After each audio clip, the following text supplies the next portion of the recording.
I was notified that we have the first presumptive positive case of novel coronavirus, also known as COVID-19, in the state of Colorado. Where were you? It's been 5 years since the first case in Colorado. So much has changed in our state since that very moment. Thanks for joining us. I'm Kim Christensen. And I'm Mark Salinger. I remember being in that room with the governor when he announced that several years ago. Today, we're starting our coverage looking back at the impact that COVID-19 has had on our state over these last 5 years. 9 News reporter Rachel Krause is joining us this afternoon with a look back on the pandemic that changed everything. Hey, Rachel.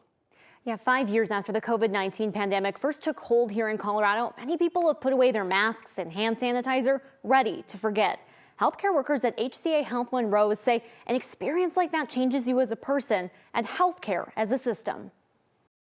It's unbelievable. It seems like yesterday and 20 years ago all at the same time. 5 years ago, Colorado clocked its first documented case of COVID-19. Casey Gruber and Karen Biffinger with HCA Health Monroe remember those early days well in March 2020. I think that'll be a day that essentially lives in infamy. Our world got flipped upside down. I remember the calls starting to flood in.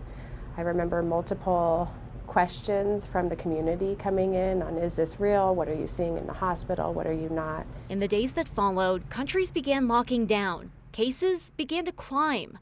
Uncertainty, like the virus, lingered in the air. When the pandemic started, we didn't know if we should be wearing masks. We didn't have vaccines. We didn't know the proper spacing precautions. Restaurants were closing, schools were closing. It really put a crunch on the healthcare system. Decisions were made quickly, from which hospitals would be used for intensive care patients to how they'd use PPE and clean. As cases climbed, masks became required, and hospital visits from loved ones were limited. And I would say as a healthcare worker, that was one of the hardest things to do originally. However, when you understood the impact that it had to patients and families and the level of protecting them to keep them safe, it made perfect sense. I'll never forget, one of our very own became one of our intensive care patients. And he was incredibly sick, intubated, all of the things, and the fear that that brings when you are people taking care of our own was very real. iPads and technology offered a critical connection in tough moments. An ER doc's therapy dog offered comfort that lingers today. Dr. Ryan still has Peppy in the ER, and then our CEO, Casey, also got a therapy dog, and so Ralphie now lives at Rose Medical Center. 5 years later, COVID has gone from pandemic to endemic. Vaccines and new strains helping make cases far less severe for many here in Colorado and around the world.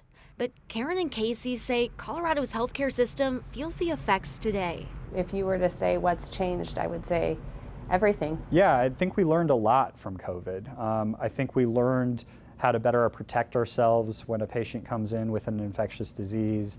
I think we learned how to utilize our resources a bit differently and support our people. Healthcare has changed and it has impacted everything. It has made us better, it has made us stronger. 5 years after coronavirus first took hold, many changes in the healthcare system are here to stay. Telemedicine is common. And while nursing shortages linger for many hospitals nationwide, Rose says they found a way around that, partnering with Galen College of Nursing to create a pipeline for nurses right into the healthcare system. Guys, hard to believe it's been 5 years. It's one of those things that at the same time it feels like it's been, a million years, it feels like, and then it also feels just like yesterday that we were watching the governor announce those restrictions coming into place. Absolutely. It was a big traumatic event, and I think a lot of people have wanted to forget that. Yeah, you knew it was inevitable coming here, but when you heard it, it was just scary and the unknown. And so many people left the healthcare industry because they were at first applauded, and then they were so mistreated in so many ways. So it was hard for people in the healthcare industry. Absolutely, and they say between the burnout that they were seeing and people quitting their jobs, they said that we're also dealing with really, really sick healthcare workers who are getting sick trying to take care of people. It's just really overwhelming. Right. So hard on all of them. We're grateful to them. Thanks, Rachel. Today is Ash Wednesday, and services in Rome were led by a cardinal of the church as the Pope remains hospitalized. The reflection that was delivered was written by Pope Francis. The 88-year-old's message to Catholics: death is a reality and something we have to reckon with. This is the second time that Francis has missed the Ash Wednesday service since being elected Pope. He mixed the services 3 years ago because of knee pain. Here in Colorado, there were several services to mark Ash Wednesday. This is a look inside the Cathedral of the Archdiocese in Denver. Our Ash Wednesday marks the start of the Lenten season, 40 days before Easter, when Christians spend extra time praying, fasting, and often giving something up. If you're seeing smoke up in northern Colorado, we want to show you a little bit what that's going on right now. This is a fire that is burning in Platteville. It's off Highway 85 north of Fort Lupton. We're told that this is a vegetation fire and it is a prescribed burn is what we're learning right now. We've got a lot of calls in saying, hey, what's this smoke coming up? So we sent the helicopter Sky 9 overhead to take a look. This is what it looks like overhead right now. It's burning farmland, it looks at this time, but again, this is a prescribed burn, so hopefully everything is under control. Moving now to the weather. No Colorado snow or bad weather to ruin our Ash Wednesday this year. Today we saw warmer weather climbing up into the 50s. It was one of those beautiful days again that you just want to get outside, Kathy Sabin. Yeah, that's right. We have a nice break today between storm systems, and I suppose today would be an okay day for a prescribed burn because not too warm, not windy, and we still have enough residual moisture from our most recent storm that the ground right now isn't overly dry, but things are going to start to change for us again tomorrow with the onset of another weather system that's already moving into western Colorado. We'll see high and mid-level clouds begin to develop in Denver, but we'll stay dry and mild. 50s this afternoon, close to 60 down south. Wind hasn't been a big factor for us, thankfully. The winds will be shifting out of the southeast and should stay relatively light.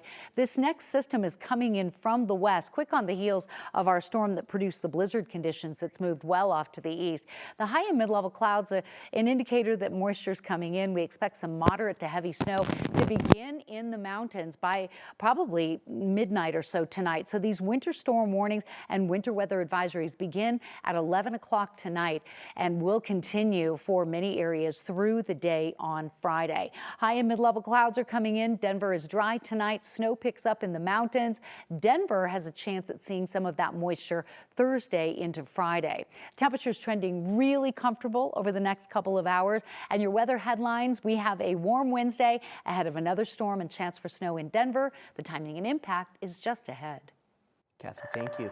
Today was a big day for Denver and Washington, D.C. The House Oversight Committee called the mayor of Denver to testify about so-called sanctuary cities and immigration policies here. He made the trip out to talk about those immigration policies in person. So today, Denver Mayor Mike Johnston and 3 other mayors sat for hours. They got a lot of questions as well from members of Congress. Each was allowed to give an opening statement.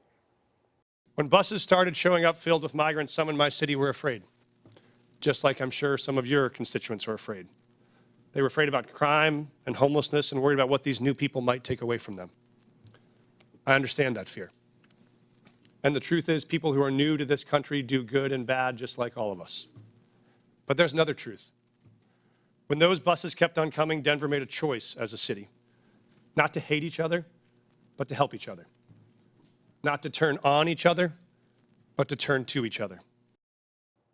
Republican Congresswoman Lauren Boebert of Colorado's 4th Congressional District was one of the lawmakers who went back and forth with Mayor Johnston with questions. Our own Kyle Clark is in Washington, D.C. listening to that hearing. He'll be part of our coverage coming up at 4:30. President Trump is granting some U.S. automakers a 1-month reprieve on new 25% tariffs imposed on Canada and Mexico. White House Press Secretary Carolyn Leavitt announced that change in today's briefing. In his address to Congress last night, Trump indicated he would not relent on his tariffs plan. But 3 automakers, Stellantis, Ford, and General Motors, will benefit from a delayed tariff. Leavitt also confirmed that the Trump administration is engaging in direct talks with Hamas. This marks the first time the U.S. has held direct talks with that group, which has been designated as a terrorist organization. The ongoing tariffs have strained what was a long-standing alliance between Canada and the U.S. And there are a lot of different impacts, and now it could impact the sport that the two countries overlap with the most. The National Hockey League and their commissioner, Gary Bettman, told CNBC this morning that the league could be affected by the ongoing tensions between the two countries. The NHL has 7 teams in Canada and 25, of course, in the U.S. Bettman said 25% of the league's revenue comes from Canadian clubs and noted that all players get paid in U.S. dollars. So if the value of the Canadian dollar drops, it could make life harder for the league. Back here in Colorado, but sticking on the ice. Before the Avs beat the Penguins last night, the teams took time to honor a special guest. His name is Lane Matichuk. He was a defenseman on the Humboldt Broncos, a Canadian junior ice hockey team, when the team's bus crashed back in 2018. 16 people were killed, 13 others were hurt. Last night, Lane got to live out his dreams, dropping the puck between two of his all-time favorite hockey players. Those two, of course, superstars from Canada, Nathan MacKinnon of the Avs and Sidney Crosby of the Penguins. What a cool moment there, and so gracious of both those players, those Canadian stars. Yeah, I'm so glad the Avalanche were able to do that. That was a devastating And you still remember that crash. as well.